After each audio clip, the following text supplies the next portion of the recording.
High, welcome to our new vlog. আজ আমরা শুরু করতে চলেছি উত্তরবঙ্গের এক দারুণ সফর। আমাদের গন্তব্য কালিম্পং। অনেকের কাছেই পাহাড় মানেই দার্জিলিং, কিন্তু যারা একটু শান্ত, নিরিবিলি আর প্রকৃতির আরও কাছাকাছি থাকতে চান তাদের জন্য কালিম্পং একদম পারফেক্ট। এনজেপি থেকে বেরিয়ে প্রথমে শিলিগুড়ির দিকে এগোতে হয়। শিলিগুড়িকে বলা হয় উত্তর পূর্ব ভারতের প্রবেশদ্বার। এখান থেকে সিকিম, দার্জিলিং, কালিম্পং, ডুয়ার্স এবং ভুটানের বিভিন্ন অঞ্চলে যাওয়ার রাস্তা ছড়িয়ে পড়েছে।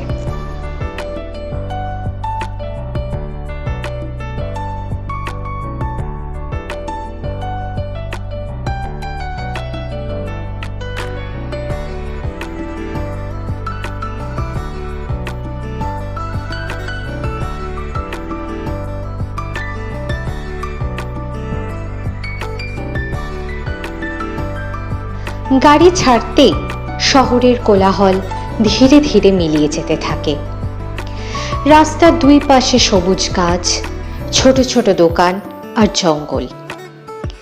কিছুক্ষণের মধ্যেই বুঝতে পারবেন আপনি সমতল ছেড়ে পাহাড়ের দিকে এগোচ্ছেন। এই জার্নিতে সবচেয়ে সুন্দর বিষয় হলো আপনি একসঙ্গে সমতল থেকে পাহাড়ে ওঠার পরিবর্তনটা নিজের চোখে দেখতে পারবেন। প্রকৃতি যেন ধীরে ধীরে নিজের রং বদলাতে শুরু করে। কিছুটা এগিয়ে যাওয়ার পর রাস্তা ধীরে ধীরে চড়াই শুরু করে। এখান থেকেই শুরু হয় আসল পাহাড়ি পথ। একের পর এক বাঁক, উঁচু নিচু রাস্তা আর প্রতিটি মোড়ের পরে নতুন একটি দৃশ্য। জানলার বাইরে তাকিয়ে থাকলে মনে হবে প্রতিটি মিনিটে যেন নতুন একটি ছবি দেখতে পাচ্ছেন।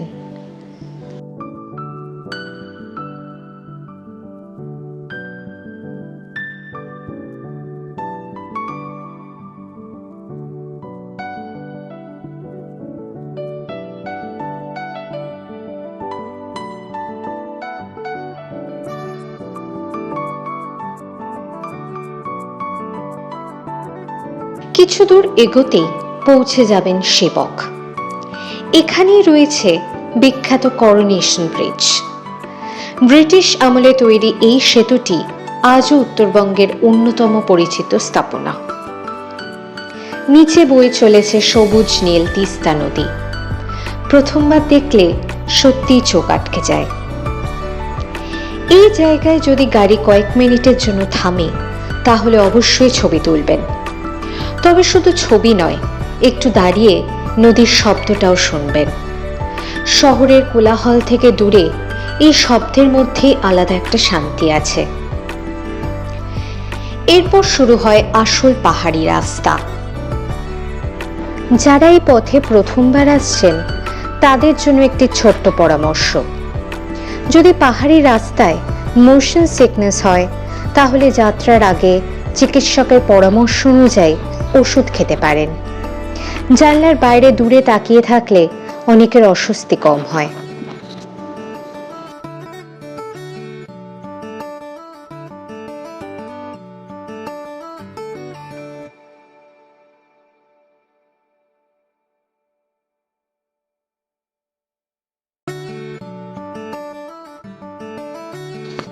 একজন প্রবীণ গাড়ি চালক একবার বলেছিলেন, এই রাস্তায় আমি 1000 বার গিয়েছি, কিন্তু একদিনও একই দৃশ্য দেখিনি। কথাটা শুনতে অবাক লাগলেও সত্যি। কখনো মেঘ, কখনো রোদ, কখনো বৃষ্টি, কখনো রামধনু। প্রকৃতি প্রতিদিন এই পথকে নতুন করে সাজিয়ে তোলে। পাহাড়ে একটি মজার ব্যাপার আছে। কখনো কখনো 5 মিনিট আগেও সেখান থেকে অনেক দূর পর্যন্ত দেখা যাচ্ছিল। হঠাৎই মেঘ নেমে এসে সব ঢেকে দেয়। আবার কিছুক্ষণের মধ্যেই কুয়াশা সরে যায়, যেন কেউ পর্দা সরিয়ে দিল। তাই পাহাড়ে আবহাওয়ার ওপর খুব বেশি ভরসা করা যায় না। এই পথে অনেক ছোট ছোট ঝর্ণা রয়েছে, যাদের বেশিরভাগেরই আলাদা কোনো নাম নেই।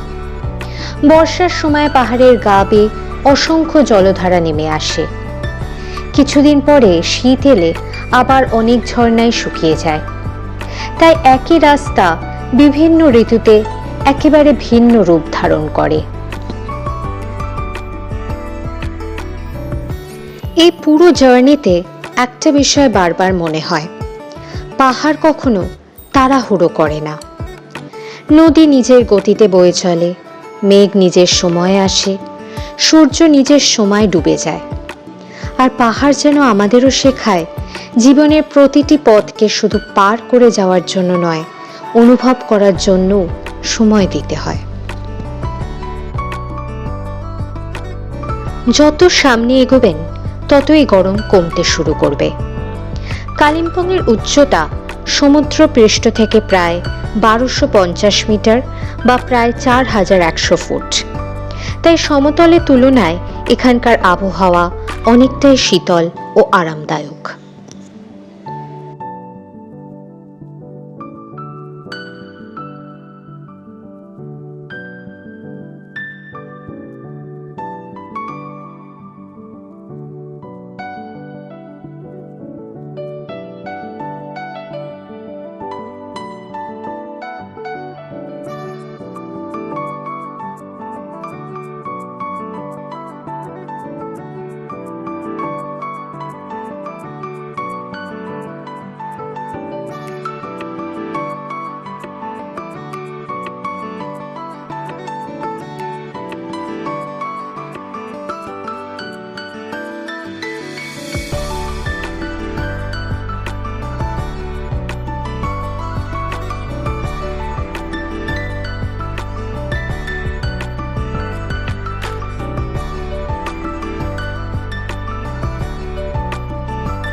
একদিকে উঁচু পাহাড়, অন্যদিকে তিস্তা নদী। পুরো রাস্তা জুড়েই তিস্তা যেন আপনার সঙ্গী। কখনো নদী একদম রাস্তার পাশে, আবার কখনো অনেকটা নিচে। সূর্যের আলো পড়লে নদীর জল কখনো সবুজ, কখনো নীল, আবার কখনো রূপোলি মনে হয়। পাহাড়ি রাস্তায় অসংখ্য বাঁক। প্রতিটা বাঁক পেরোলেই যেন নতুন একটা দৃশ্য অপেক্ষা করছে। কোথাও ঘন জঙ্গল, কোথাও পাহাড়ের গা বেয়ে ছোট্ট বাড়ি, আবার কোথাও মেঘ এসে রাস্তা ঢেকে দিচ্ছে। বর্ষাকালে এলে এই রাস্তার সৌন্দর্য আরো বেড়ে যায়। পাহাড়ের গা থেকে ছোট ছোট ঝর্ণা নেমে আসে, মনে হয় যেন পাহাড় নিজেই গান গাইছে।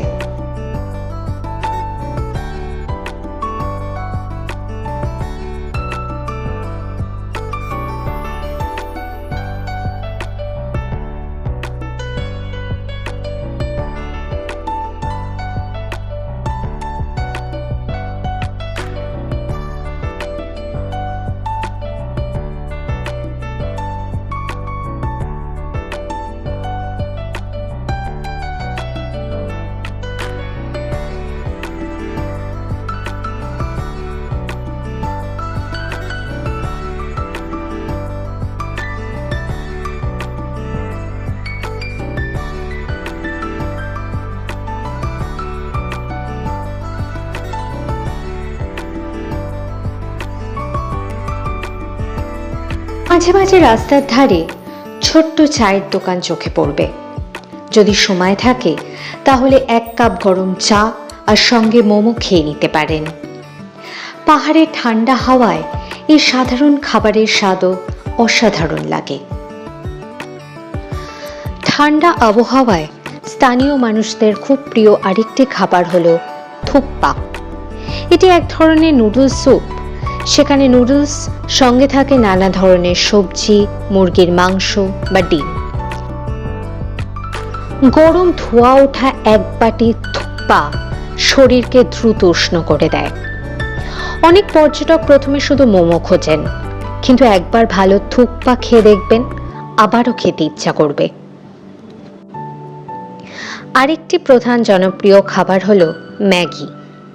পাহাড়ে ম্যাগি এত জনপ্রিয় কেন? একটি বড় কারণ হলো এটি দ্রুত তৈরি করা যায়, কিন্তু পাহাড়ি দোকানের ম্যাগি সাধারণ ম্যাগির মতো নয়।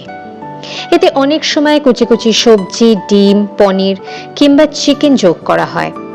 কোথাও আবার ওপর থেকে সামান্য ধনেপাতা আর গোলমরিচ ছড়িয়ে পরিবেশন করা হয়। ঠান্ডা আবহাওয়ায় গরম ম্যাগির স্বাদ যেন অন্যরকম লাগে।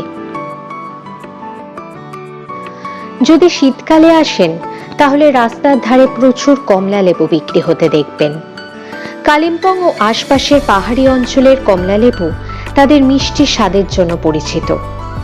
স্থানীয় কৃষকেরা অনেক সময় নিজের বাগান থেকেই ফল এনে বিক্রি করেন।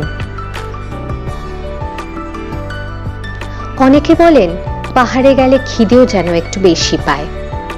হয়তো ঠান্ডা ওয়েদারের জন্য, হয়তো দীর্ঘ পথের ক্লান্তির জন্য, কিংবা হয়তো চারপাশের প্রকৃতি মনকে এতটাই ভালো করে দেয় যে সাধারণ এক প্লেট মোমো বা এক কাপ চায়ের স্বাদও অসাধারণ মনে হয়। তাই এনজেপি থেকে কালিম্পংয়ের এই যাত্রায় শুধু প্রকৃতি নয়, স্থানীয় খাবারের স্বাদও অবশ্যই উপভোগ করুন। অনেক সময় একটি ছোট্ট চায়ের দোকান বা ধোয়া ওঠা মোমোর প্লেটই পুরো সফরের সবচেয়ে প্রিয় স্মৃতি হয়ে থাকে। শুরুতে আমরা ছিলাম সমতলে, ধীরে ধীরে গাড়ি উচ্চতায় উঠছে। এই পরিবর্তনের সঙ্গে সঙ্গে তাপমাত্রাও কমতে থাকে।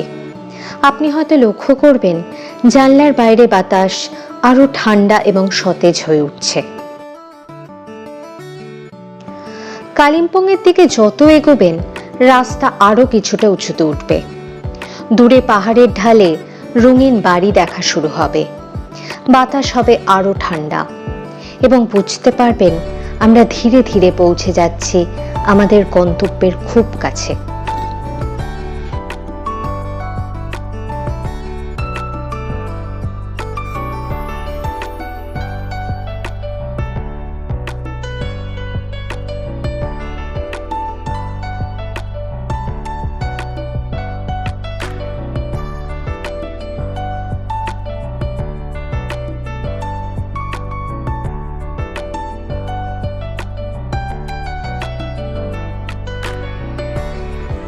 রাস্তার ধারে মাঝে মাঝে ছোট ছোট পাহাড়ি গ্রাম চোখে পড়ে। টিনের ছাদ, কাঠের বাড়ি, রঙিন জানলা আর বারান্দায় সাজানো ফুলের টব, সব মিলিয়ে ছবির মতো সুন্দর লাগে। অবশেষে প্রায় 2.5 থেকে 3 ঘন্টার এই মনোমুগ্ধকর যাত্রা শেষে আমরা পৌঁছে যাই কালিম্পংয়ে। কিন্তু সত্যি বলতে এই সফরের সবচেয়ে সুন্দর অংশটি শুধু গন্তব্য নয়, বরং এনজেপি থেকে কালিম্পং পর্যন্ত এই অসাধারণ পাহাড়ি পথ, যা প্রতিবারই নতুন কোনো গল্প শোনায়। নেক্সট এপিসোডে আমরা দেখাবো কালিম্পংয়ে কোথায় থেকেছি, কোথায় কোথায় ঘুরেছি ও কিছু হিডেন জেমস। সঙ্গে থাকুন, সাথে থাকুন।